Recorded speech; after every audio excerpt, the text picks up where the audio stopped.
Esther, chapitre 4. Mardochée, ayant appris tout ce qui se passait, déchira ses vêtements, s'enveloppa d'un sac et se couvrit de cendres. Puis il alla au milieu de la ville en poussant avec force des cris amers, et se rendit jusqu'à la porte du roi, dont l'entrée était interdite à toute personne revêtue d'un sac. Dans chaque province, partout où arrivait l'ordre du roi et son édit, il y eut une grande désolation parmi les Juifs. Ils jeûnaient, pleuraient, se lamentaient, et beaucoup se couchaient sur le sac et la cendre. Les servantes d'Esther et ses eunuques vinrent lui annoncer cela, et la reine fut très effrayée.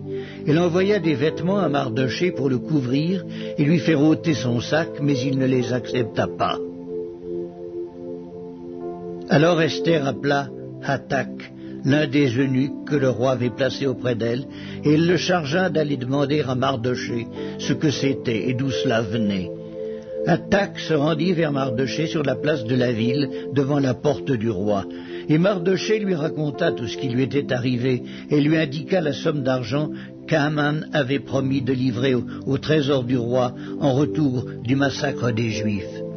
Il lui donna aussi une copie de l'édit publié dans Suse en vue de leur destruction, afin qu'il le montrât à Esther et lui fit tout connaître. Et il ordonna qu'Esther se rendît chez le roi pour lui demander grâce et l'implorer en faveur de son peuple. Hatak vint rapporter à Esther les paroles de Mardochée. Esther chargea Hatak d'aller dire à Mardochée: tous les serviteurs du roi et le peuple des provinces du roi savent qu'il existe une loi portant peine de mort contre quiconque, homme ou femme, entre chez le roi dans la cour intérieure sans avoir été appelé. Celui-là seul a la vie sauve à qui le roi tend le sceptre d'or. Et moi, je n'ai point été appelé auprès du roi depuis 30 jours.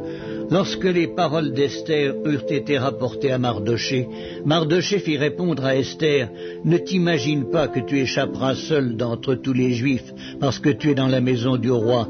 Car si tu te tais maintenant, le secours et la délivrance surgiront d'autre part pour les Juifs, et toi et la maison de ton père vous périrez. Et qui sait si ce n'est pas pour un temps comme celui-ci que tu es parvenu à la royauté.